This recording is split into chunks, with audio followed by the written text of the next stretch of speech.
சினைகள் கொண்டேன், ஆனாலும் சிலுவையின் தலையழி கண்டேன்.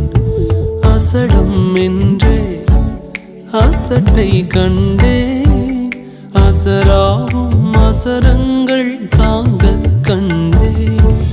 நான் என்ன செய்தேன் என்று கேட்கும் உலகில் எனக்காக செய்திட்ட அன்பை கண்டே.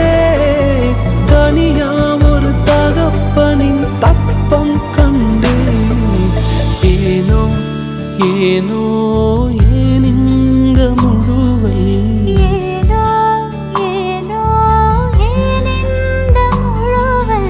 அசத்தனாம் என்மேல் ஆசத்தி கொண்ட அசத்துருவும் போல எவரும் இல்லை.